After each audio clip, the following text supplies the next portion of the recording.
Hey there, I'm Chris Benetti, host of the Smart Author Podcast. In this episode, I speak with Beck Power of Power Creative Media, and we discussed repurposing your book's content. Some of the main topics we will be covering today include how you can easily repurpose your book into 3 to 12 months worth of social media content, the simple hack for getting all of the gold nuggets out of your book, and the kind of results you can expect from putting this system into place. At the end of this episode, please make sure you visit our website where you can find all of the show notes plus the links mentioned with Beck. If you enjoyed this episode, please make sure you subscribe so you're always the first to know when a new episode is released. And if you're struggling with book sales, head over to smartauthormedia.com/audit to get a free audit and a clear plan to get your book sales back on track. Now, let's head over to this awesome interview.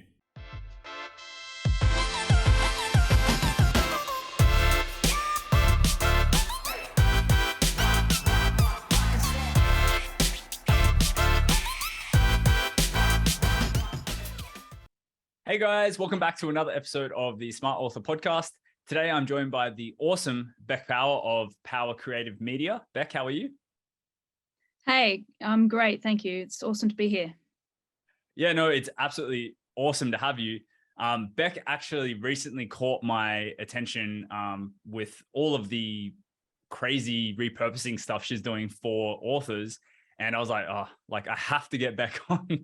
So Beck, I would love to know a little bit about your background and how you got into the book or repurposing space in general.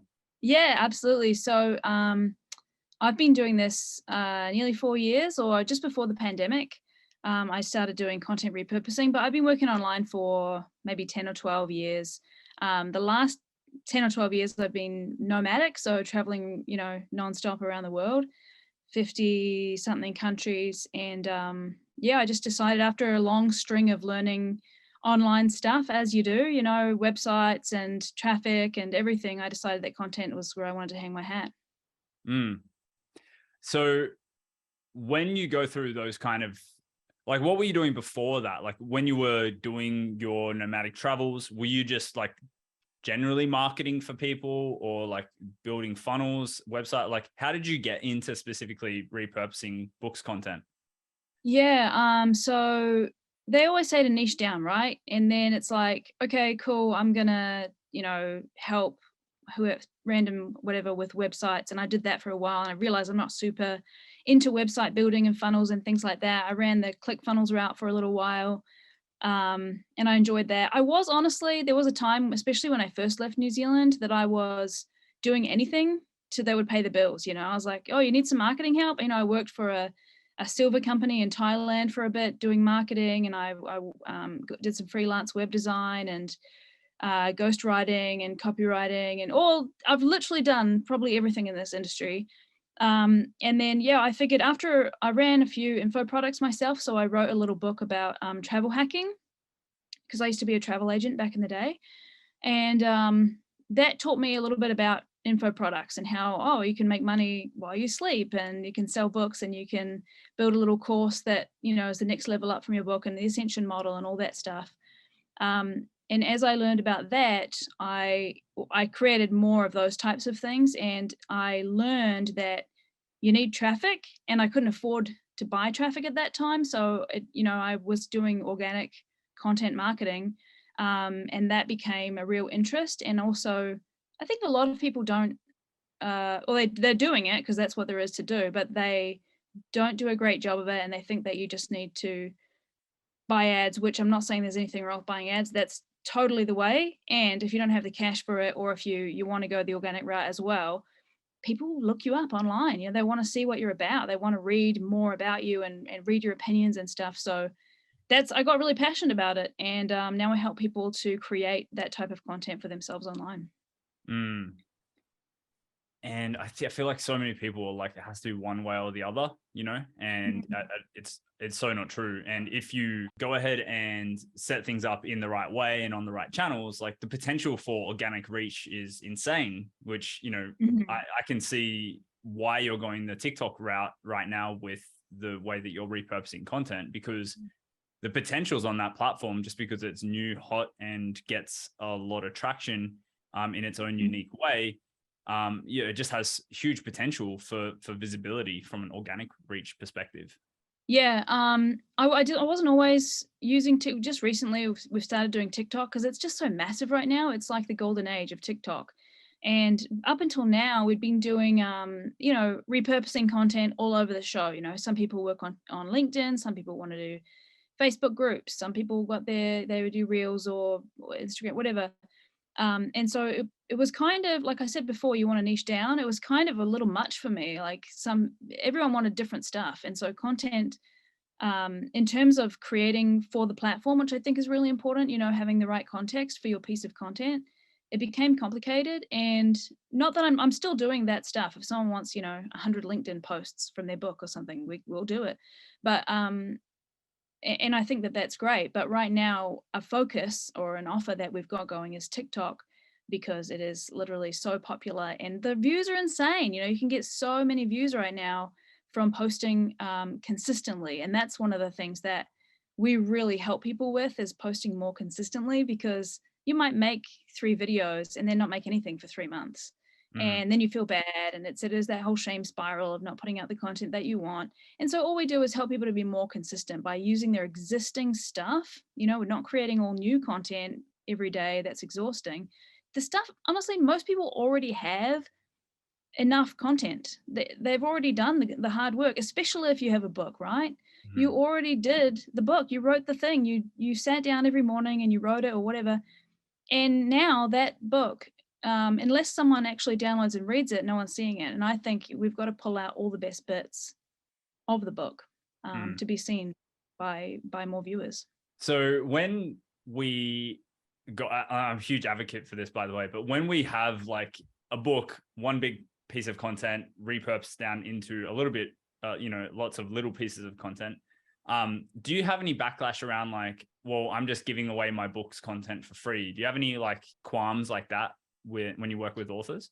Occasionally, but it's so ridiculous that they usually see the error in their thinking, because okay, cool, then we'll keep it locked up in this safe that, people, you have to create new content to convince people to buy it, just use it. Plus there's it's such a massive undertaking, a book, and you've got lots and lots of different chapters with different points and different quotes and things like that. If someone, even no one's going to see all of the things that you post, you could literally post each sentence in your book separately and people would still buy it. Everyone would still buy it, because they're not going to go through and look at each of your posts and put them together in their brain. There's so much. The book is quality the way that it is, and we can pull bits out in order to sell it. It's a bit cannibalistic, I guess, of a view, but yeah, it works great. So my thought is exactly the same. Like I think of that and go like, no one's going to take the time to consolidate the last 100 posts that you've made and try and piece together a cohesive story.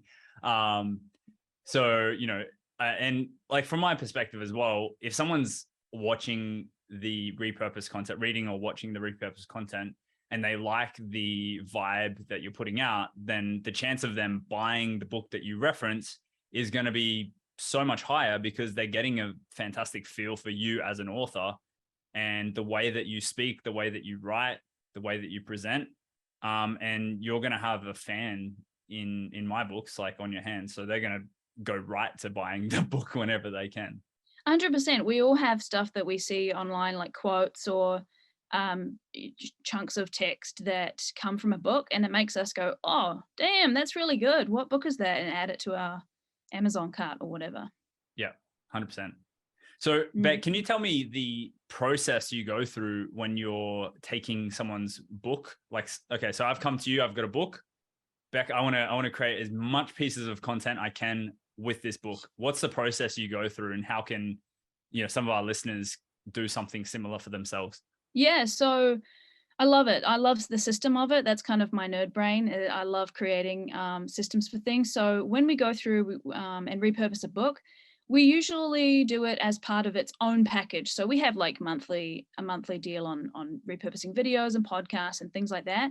But when we do a book, it's a kind of a big thing. So I always interview my authors about their book and about the topics, and to extract some really great info from them in video form or audio form and audio form. And we can take those videos and turn them into micro videos, 100 micro videos just from that one interview, or 100 pieces of content just from that interview, a bunch of micro videos, maybe some little audio sound bites. We can do quotes and posts and memes and TikTok videos and square videos and reels and all types of things for just from that interview. And then we go through the book and pull out, anywhere from 100 to 300 quotes and like social media posts. And when I say posts, it really means like not just grabbing a chunk of the book, like a long quote and posting that. It's like we usually, and I do it, I usually I amend them a little bit to make them a bit more social friendly. So it's not just straight out of a book, but it might have an engagement question at the end, or just a little bit, I tweak them a little bit for social to make them a bit more friendly and engaging. And that's it. Then we usually deliver the content, the 400 or 500 pieces of content sometimes. That's a lot, but it happens, of people's books. And then they've got masses of content to work with. I mean, that's 2 posts a day for almost a year. So then they've got stuff going out that they can add a call to action to that says, hey, if you want to buy this book, here it is. Or if you want to buy my coaching, here it is. Or all these things, you're now using your book as fuel to sell your other stuff, which I think is the purpose, right? I mean, we're not writing it so that this is nonfiction writing, right? It's teaching people something. We're not writing our memoirs that we want to give to people. In this particular case, we want to get people to buy our other stuff. It's our part of our essential model. So yeah, I reckon you can tear your book apart as much as possible. Right. So what are the ways that you find like the most engaging pieces in the book? Like, how do you determine like, okay, this paragraph or this sentence is good enough to, or like should be turned into something of a social post?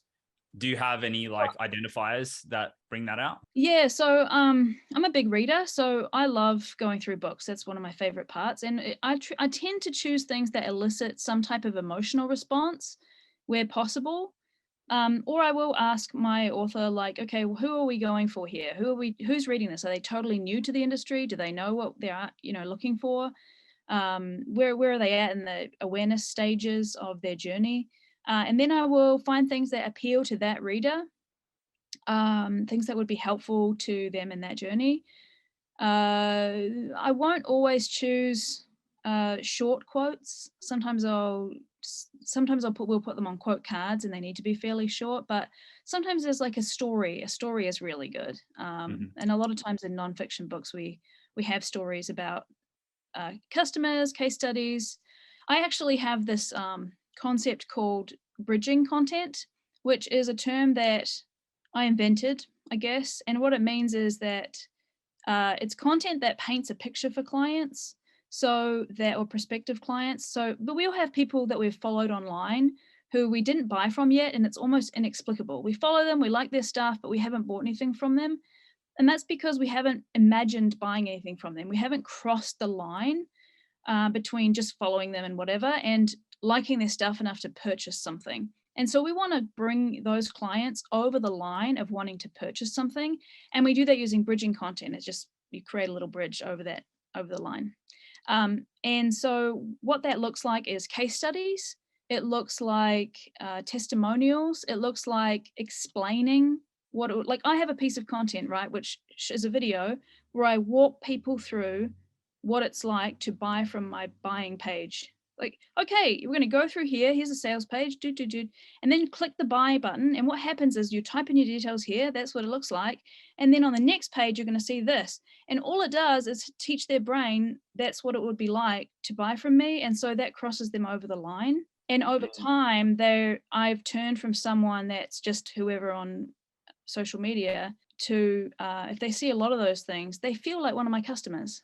And so we want to create, and pull out those types of things from the book and from the conversation.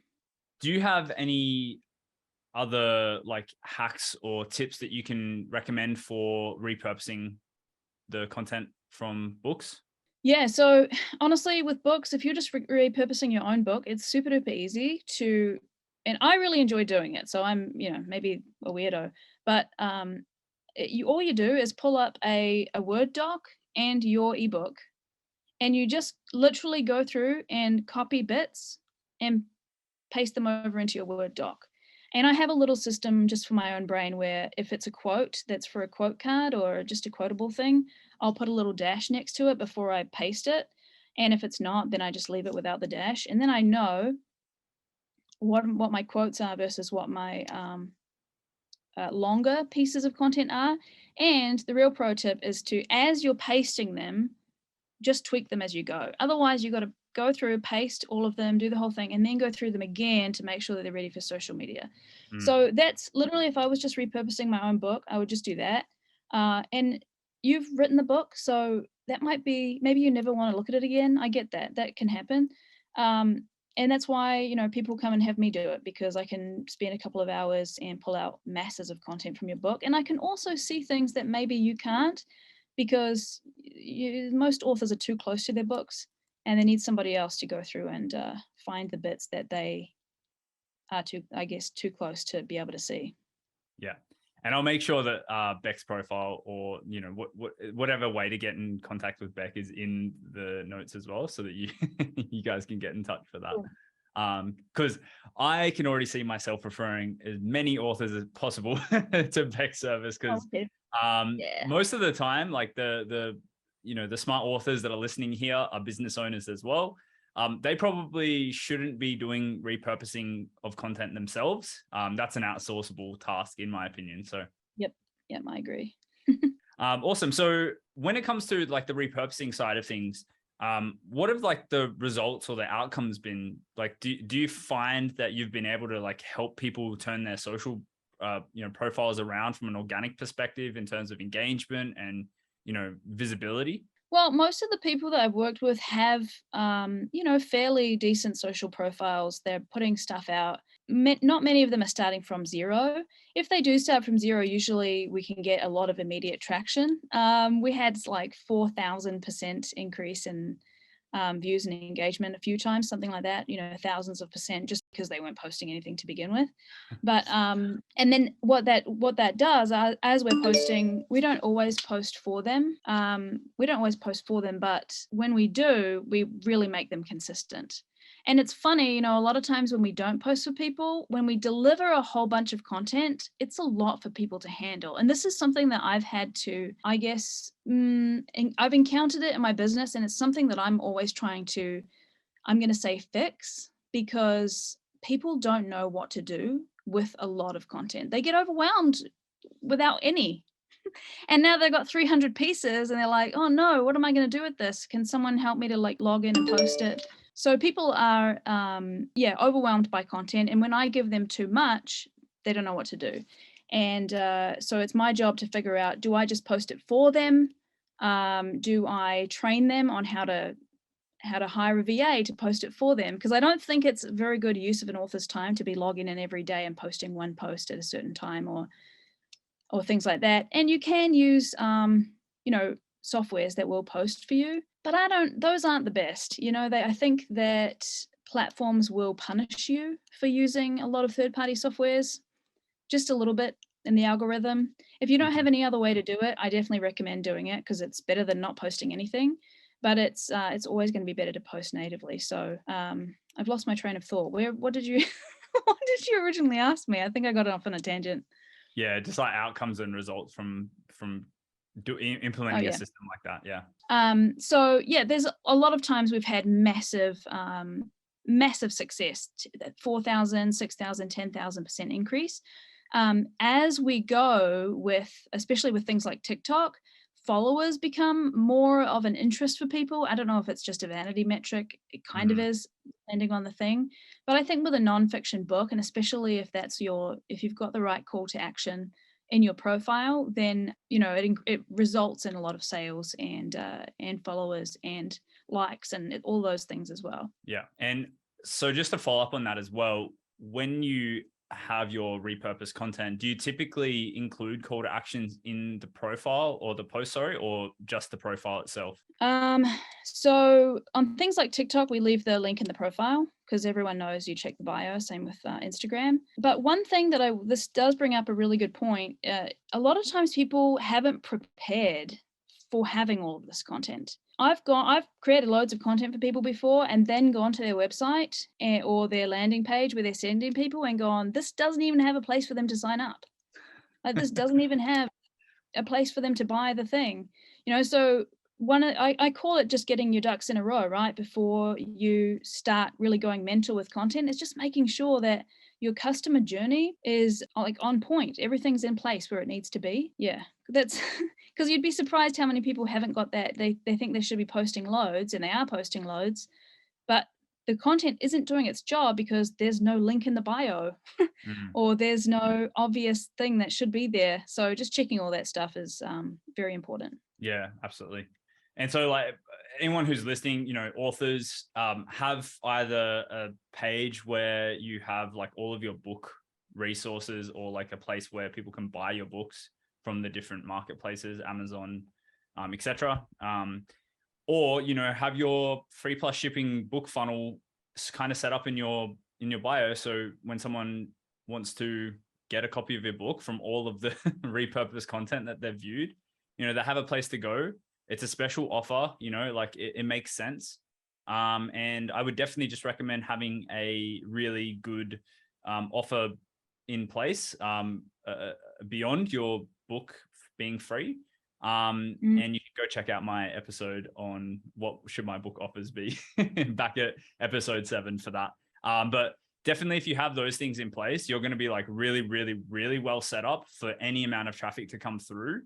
And they will basically have an outcome that they can go through. And, you will be able to then control that customer journey and ascension essentially. So yeah, very, very wise words of wisdom here. So is there anything else, Beck, that you would like to cover today before we wrap up? Just a reminder to everyone to repurpose their content. You already did all the hard work, so turn that into content. Yeah, absolutely agree. And is there any place where you would like to send people after today's episode? That is a great question. Let's go with add me. This is really shows my age, but I'm on Facebook and I make all my income from Facebook basically right now. So yeah, add me on Facebook. I think you and I are friends on Facebook, Chris. So yeah, add me as a friend, send me a message. Let's get chatting about your book and your content. Awesome. So I will make sure that Beck's profile is linked up here in the show notes, and please send Beck a message and then add her as a friend so that she gets both of those and she knows where you've come from. Tell her that you came from the Smart Author podcast so that she knows to connect with you. And you guys can continue the relationship from there. Beck, it's been an absolute pleasure. Thank you so much for coming on the show. Love it, Chris. Thanks for having me. What an awesome episode. If you enjoyed it, please consider subscribing on your podcast platform of choice so you get notified every single time a new episode releases. And if you're struggling with your book sales, head over to smartauthormedia.com/audit to get a free audit of your book sales to see where we can help you bridge the gap between not many sales to a lot of sales. It's a free resource call that we have together where I give you some clear action steps that you can take to take your stuff from broken to selling. I'll see you over there. Thanks again for listening.